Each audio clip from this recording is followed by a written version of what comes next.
Hello friends, welcome to జ్యోతిస్ kitchen. ఈరోజు వీడియోలో సింపుల్గా కోడిగుడ్డు వెల్లుల్లి కారం ఎలా ప్రిపేర్ చేయాలో చూద్దాం. ముందుగా 4 కోడిగుడ్లు ఉడకపెట్టుకోవాలి. ఒక కళాయిలో ఆయిల్ వేసి పచ్చిమిర్చి, కరివేపాకు ఫ్రై చేయాలి. తరువాత ఉల్లిపాయలు వేయాలి. అందులో 1 స్పూన్ సాల్ట్, 1 టేబుల్ స్పూన్ పసుపు వేసి బాగా కలుపుకోవాలి. ఉల్లిపాయలు మగ్గుతున్నప్పుడు ఒక మిక్సీ జార్లో 10 నుండి 15 పొట్టు తీసిన వెల్లుల్లిపాయలు, ముందుగా వాటర్లో నానబెట్టుకున్న 5 ఎండుమిర్చి, 1 టేబుల్ స్పూన్ జీలకర్ర వేసి కొద్దిగా వాటర్ వేసి మెత్తగా మిక్సీ పట్టాలి. ఉల్లిపాయలు బాగా మగ్గిన తరువాత మిక్సీ పట్టిన వెల్లుల్లి కారాన్ని వేసి బాగా కలుపుకోవాలి. అందులోనే 1 టేబుల్ స్పూన్ ధనియాల పొడి కూడా యాడ్ చేయాలి. ఉడకపెట్టుకున్న కోడిగుడ్లు వేసి బాగా కలుపుకోవాలి.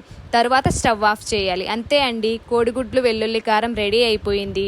నోటికి ఏమి తినాలి అనిపించినప్పుడు ఇలా సింపుల్గా ట్రై చేయండి, చాలా రుచిగా ఉంటుంది. మరిన్ని వీడియోస్ కోసం మా ఛానల్ని వెంటనే సబ్స్క్రైబ్ చేయండి, లైక్ చేయండి, షేర్ చేయండి. Thank you.